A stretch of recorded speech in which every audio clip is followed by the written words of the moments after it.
මේ වෙලාවේ මතක් කරන්න ඕනේ මට කලින් කතා කරපු අපේ ගරු මන්ත්‍රීතුමා දයාසිරි ජයසේකර මන්ත්‍රීතුමා මුස්ලිම් ජනතාවගේ යම් ප්‍රශ්න නැත්තම් අසාධාරණයට ලක් වෙනවා ලක් වුණා කියන අදහසින් යම් ප්‍රකාශයක් නිකුත් කරා. කනගාටු වෙන්න ඕනේ මේ මාස 6ක් 7ක් තිස්සේ අපි පාර්ලිමේන්තුවේ උත්සාහ කරන්නේ මුස්ලිම් දමිළ සිංහල ભેද නොවි අපි එකා වගේ එකට අපේ ප්‍රශ්නයට මුහුණ දෙමු කියන ඒ ආකල්පයේ අපි ඇති කරන්න උත්සාහ කරනවා. අදත් ඇවිල්ලා ඒ දයාසිරි ජයසේකර ගරු මන්ත්‍රීතුමාගේ ප්‍රකාශයේ අදහස පිළිගන්න බෑ. මොකද දයාසිරි ජයසේකර මන්ත්‍රීතුමාගේ ඉතිහාසය බලනකොට මුළු හෙට්ටිපොළම ගිනි තියන්න මූලික වෙච්ච ඒ මන්ත්‍රීතුමා තමයි. ඒ හෙට්ටිපොළ නගරයේ ඉන්න හෙට්ටිපොළේ ජීවත් වෙන කිසිම මුස්ලිම් මිනිසෙක් දයාසිරි ජයසේකර පිළිගන්නේ නැහැ. දයාසිරි ජයසේකර ගරු මන්ත්‍රීතුමා වෙනුවෙන් අවුරුදු ගණනාවක් එයාගේ දේශපාලනයට උදව් කරපු බුහාරි කියන ඒ චරිතයක් හෙට්ටිපොළ කොටඹ පිටියේ ජීවත් වුණා. මේ පෞගිය සතියේ ඒ බුහාරි කියන ඒ මහත්මයා නැති වුණා. එදා මට විශ්වාසයි මතක හැටියට දයාසිරි ජයසේකර මන්ත්‍රීතුමාගේ උපන්දින උත්සවයේ මොකද්ද තිබුණා. හැබැයි මමත් ඒ අවමගුල් උත්සවයට සහභාගී වුණා.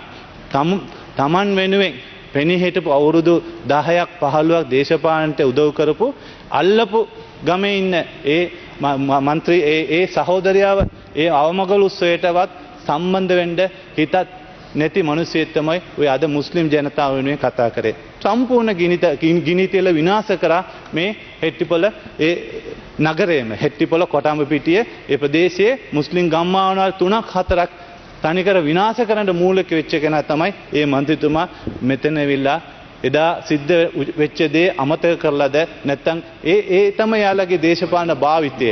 මම විශ්වාස කරනවා මේ දයාසිරි ජයසේකර මන්ත්‍රීතුමා මුස්ලිම් සමාජයෙන් ප්‍රතික්ෂේප කරපු ඒ පුද්ගලයෙක් කියලා මම විශ්වාසව මම කියා සිටිනවා. තව අද මේ විවාදය දිහා බලනකොට අද විවාදයේ සම්පූර්ණ අන්තර්ගතය මේ රහස් ඡන්දේ. රහස් ඡන්දේ විවෘත ඡන්දේ. මොකද්ද මේ මෙච්චර ජනාධිපති ධූරය පාර්ලිමේන්තුව තියෙනකොට මේ වගේ 150ට වැඩි අපි බලය පිහිටවලත් ඉවරයි. එතකොට ලොකු කොටසක් ලොකු අපි මේ ජයග්‍රහණයක් මේ ලබා තියෙද්දි මේ රහස් ඡන්දේ මොන ඡන්දයකින් හරි තමන් විශ්වාස කරන පුද්ගලයා තමන්ට ඡන්ද දෙන්න ඕනේ.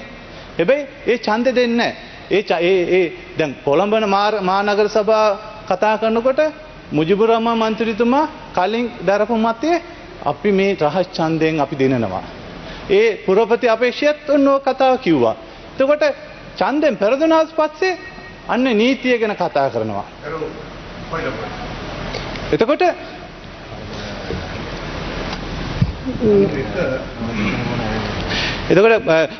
සභාපතිතුමනි එතුමයි කතාවෙන් පස්සේ උත්තර දෙමුද? නම කියලා සම්පූර්ණ වැරදි ප්‍රකාශයක් කරනවා. දයාසිරි ජයසේකර මන්ත්‍රීතුමා 91 ඌ අගන්තිය මම ඔබතුමීගේ අවධානයට යොමු කරනවා. කිසිම මන්ත්‍රීවරයෙකු වෙනත් මන්ත්‍රීවරයෙකුට අයුතු ආරෝපී චෝදනාවක් කිරීම හෝ වෙනත් මන්ත්‍රීවරයෙකුගේ පෞද්ගලික කටයුතු සම්බන්ධයෙන් සඳහන් කිරීම කරන නොලැබිය යුත්තේ. මම මෙතුමා මේ ඊටාම දරුණු ප්‍රකාශයක් මේ පොද හේතුව ගරු මන්ත්‍රීතුමිය මම හෙට්ටිපොළ ගිනි තිබ්බයි කියලා කිව්වේ. මේ හෙට්ටිපොළ නගරේ මුස්ලිම් ජනතාව බේරගත්තේ මම ගරු මන්ත්‍රීතුමිය. එයා දන්නේ නැත ඔය කතාව කියන්නේ. ඔය ජාතිවාදී ප්‍රකාශය මම කවදාවත් ජාතිවාදියෙක් නෙවෙයි. මම හිටියේ නැත්තම් එදා ওই දවසේ ඒකට විරුද්ධව නඩු ගිහලා තියෙනවා අවශ්‍ය කරන කටයුතු ටික කරලා තියෙනවා මම අවශ්‍ය කරන කටයුතු ටික කරලා තියෙනවා. හෙට්ටිපොළ නගරෙන් අහන්න පුළුවන් තමුන්නාන්සේ ගිහලා අහන්න. හෙට්ටිපොළ නගරේ මුස්ලිම් ජනතාවගෙන් මේ නගරය බේරගත්ත දයාසිරි ජයසේකරද නැද්ද කියලා. මම කැමති නෑ මොකද මම ජාතිවාදීව හැසිරෙන කෙනෙක් නෙමෙයි. ඒ නිසා කරුණාකරලා මේ වචන ටික කරුණාකරලා මේකකින් ඉවත් කරගන්න නැත්නම් ඉල්ලාස් කරගන්න කියලා මම යෝජනා කරනවා. මොකද හේතුව එවැනි කිසිම වරදකට මම වරදකාරයෙක් වෙලත් නෑ. එහෙම නැති චෝදනාවක් ආරෝපිත කිරීම සම්පූර්ණයෙන් වැරදි. ඒ නිසා කරුණාකරලා මන්තුමා ඒ ප්‍රකාශය ඉල්ලාස් කරගන්න කරුණාකරලා. වැරදි ප්‍රකාශයක් කරන්නේ. ඔබතුමා දන්නේ නැතුනේ කතා කරන්නේ. දන්නේ නැතුව කතාව කියන්න එපා. මම ඔබතුමාලගේ මේ මන්ත්‍රීතුමා. ජනතාවට සිද්ධ වෙච්ච වරදක් ගැන මම කතා කරේ. මම ගරු සභාපතිතුමනේ මම පිටපළාතක මිනිසෙක් නෙමේ කුරුණෑගල කුරුණෑගල දිස්ත්‍රික් මන්ත්‍රීවරයෙක් මේ සිද්ධිය එකින් එක මම දන්නවා. එතුමාගේ භාවිතයත් දන්නවා. එතුමා එදා කොහොමද අද කොහොමද මම විස්තරාත්මක දන්නවා. මම කිසිසේත් ඉල්ලාස් කරගන්නේ මම සහතික ලෙස කියනවා ඒ හෙට්ටිපොළ ජීවත් වෙන හැම මිනිස්සෙම හැම මුස්ලිම් මිනිසෙක් දන්නවා මේ අපේ ගරු මන්ත්‍රීතුමාගේ හැසිරීම ගැන. එදා මලගෙදර යා වෙනුවෙන් පෙනී හිටපු බුහාරි මහත්තයාගේ මලගෙදරට එන්න හිතක් තිබුණ එන්න බෑ. මොකද ඒ මුස්ලිම් ජනයා අතර ඉස්සරහට එන්න බෑ. ඒකයි ඇත්ත කතාව.